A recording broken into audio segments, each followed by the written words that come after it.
Well, if anyone thought Donald Trump would tone things down after he'd won the election, I think the period when he's been president-elect will make them think again. The inauguration's coming up this Friday in Washington, and the build-up to it has been surrounded by more controversy than I can ever remember in a build-up to the inauguration of a president. In a moment, we're going to talk to a man who knows Mr. Trump well, TV presenter Piers Morgan.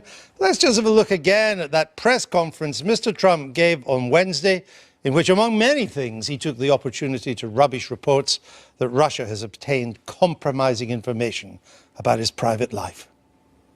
It's all fake news. It's phony stuff. It didn't happen, and I think it's a disgrace. I think it's an absolute disgrace.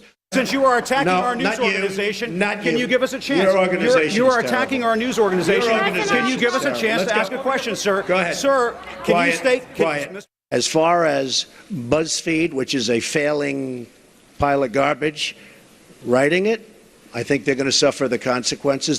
Does anyone really believe that story? I'm also very much of a germaphobe, by the way.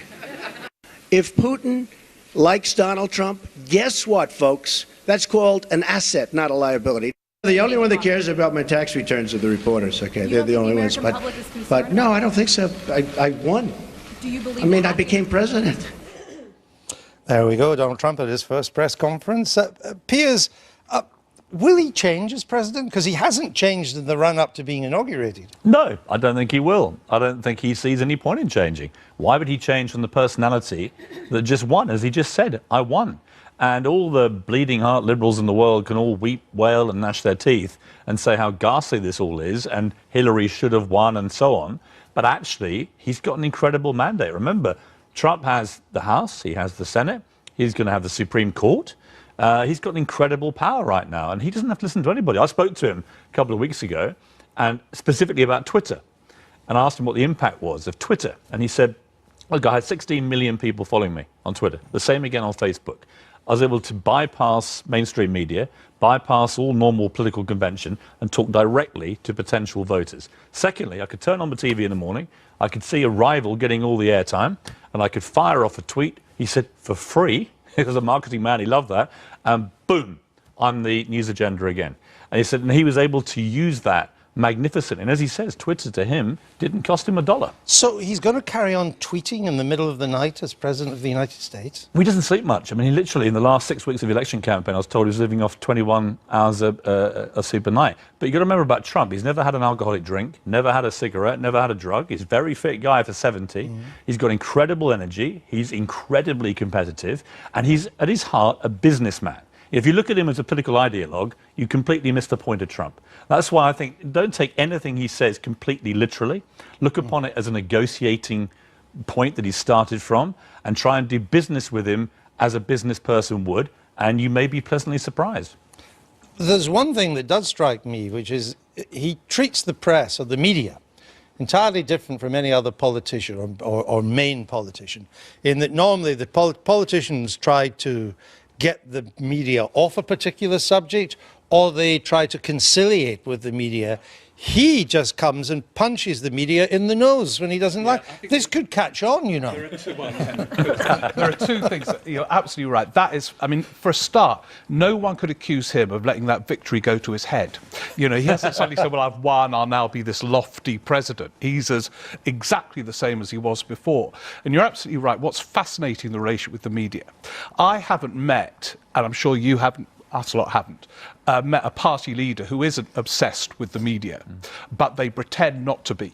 You know, they say, I bump into people who say, oh, someone told me about a column, I didn't read it, of course. He doesn't pretend. He's utterly transparent in his obsession with the media. Now, how that plays out, who knows? But it's a completely different dynamic than anyone's seen before. But here's the issue. He has appointed an unusual cabinet, a cabinet that you could criticize in many ways, but nearly all of them are independent people in their own right. A lot of them are wealthy too. They have their own views.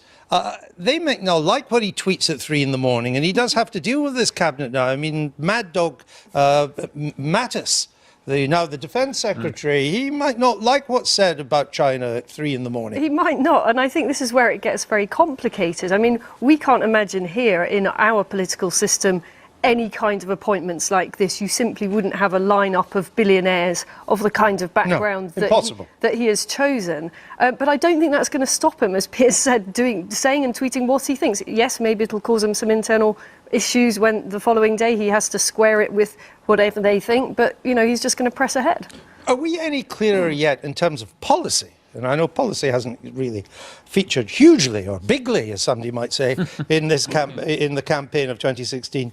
Do we have any real clear idea yet what Mr. Trump is hoping to achieve? Well, he has had some consistent themes going back over 20, 25 years. One of them is a deep skepticism about international trade and the kind of deals that America has been doing over that period. And it's been so consistent that it's hard to spin as just something you say during the course of a campaign to get elected. Ultimately, I think Piers is correct that he won't change. When he won the election and he gave a relatively magnanimous victory speech, I thought, actually, his ego has been sated, he's got what he wants, he will end up governing as a slightly eccentric New York liberal, everything will be fine. Now, in the intervening weeks, it's come to my attention that that might not be entirely true. And it's a test, it's a real test of the American system, the checks and balances, the foreign policy establishment, which is about to have all their orthodoxies disrupted. It's the biggest test of the American system, quite possibly, well, since I think the it's Civil the end War. of the system. I mean, I think he's completely ripped up the American political system. Washington, as we know it, is dead. Trump is going to do things his way. He doesn't care, frankly, what any of us think, however venerable we may be.